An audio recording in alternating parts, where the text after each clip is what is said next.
Hey everybody, it's been a little while since I talked about my pedal board on here, so I figured I would do a little update for you since I just finalized this board last night. I had uploaded my last video at the end of May, kind of talking about what I had done for the first half of the year and some changes I was thinking about. And some of those happened and some didn't, but I'll talk about that here in a little bit.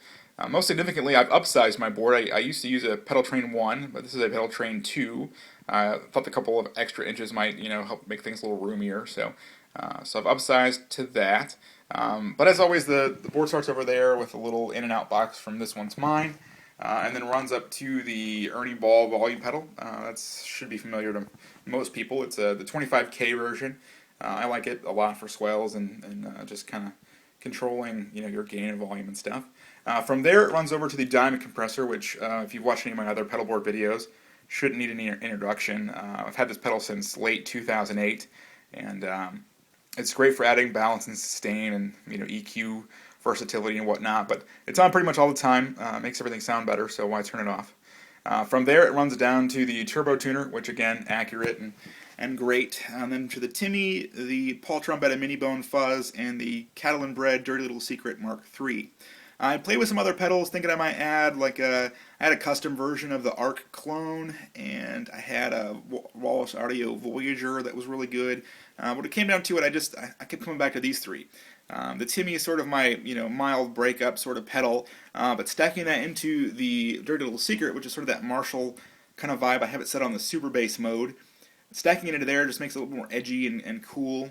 So I have this as sort of my low gain, and this is medium gain. I can run them together for a little bit more of intense rhythm sounds.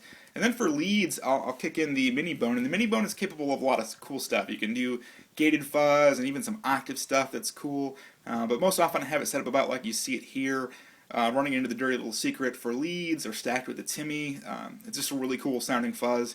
I can't say enough good things about it. It's super inspiring to play, and I really enjoy it. So from the drive section there, it goes up to the EP booster, which is kind of a pain cabling wise, but that's really just a convenient spot for it, because sometimes you just want to add more volume. I don't want to necessarily have to add a bunch of gain to the Timmy or whatever. So I'll just kind of kick this on with my foot and add volume, which is cool. Then from there, it runs over to the wet stereo reverb, and I know there are a lot of fans of this pedal out there. Honestly, for standard reverb sounds, I prefer pretty much everything about the Flint, but the wet offers a good bit of versatility. Right now I'm using it as sort of a shimmer sound, or I can crank that triangle knob there you see. I can crank that back and just have a straight reverb. I can load it up with chorus or another delay or whatever. It's sort of a nicely sort of future-proof and versatile pedal to have on there, even if you don't necessarily love the reverb. I will say that for that ethereal stuff on swells, it sounds really good, but I can basically cover that with other pedals. So I'm not in love with it, but it serves its purpose really well, and who knows, maybe some future updates or something will really wow me. From there, it runs over the timeline, which is great. I'm sure all of you know what that is, and then that's controlled with the DMC4, which is sort of a custom job. Usually these are oriented the other way, so kind of turn it that way. But I had Matt do this orientation for me to sort of fit on the board, and I really like it. It has all the functionality of the DMC3, so you can do your banking, as you can see there, and you can hold and it'll move all around, which is great. You have the three modes, so you can do, this is your loop control, so this is record and then overdub, which is awesome. Then you've got your extra bonus modes with the half time, double time, whatever. You can do undo, redo, and that green mode as well.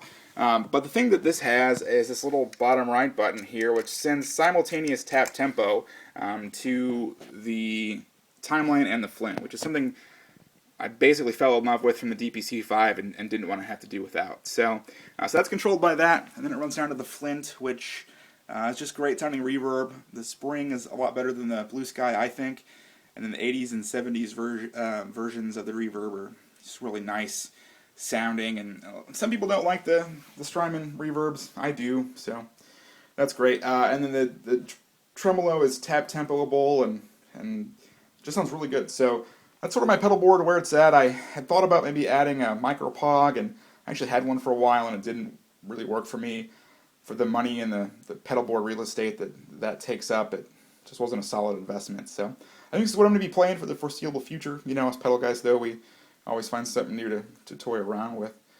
As far as the rig goes, I'm playing this Dr. Z Carmen Gia. I sold the Maz 8 hoping to buy an M12 from Dr. Z, and I actually bought one, but the deal sort of went south, and I ended up being ampless for a few weeks and kind of pulled the trigger on this guy in a moment of weakness, perhaps. But I mean, it sounds great. It really does. It may be my favorite Z overall as far as gain goes, but it's quite a bit louder than I can handle in the venues that I play. So thinking about trying to sell it, or well, actually, it's listed a few places to sell and trade. So it's a good amp for sure, but I need a little less volume.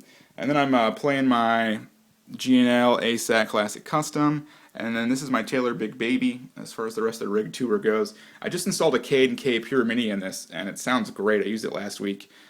So it's my $150 Craigslist acoustic with a sub $100 pickup in there. So I mean, it works for me for what I need. So that's the board, a little bit of the rig.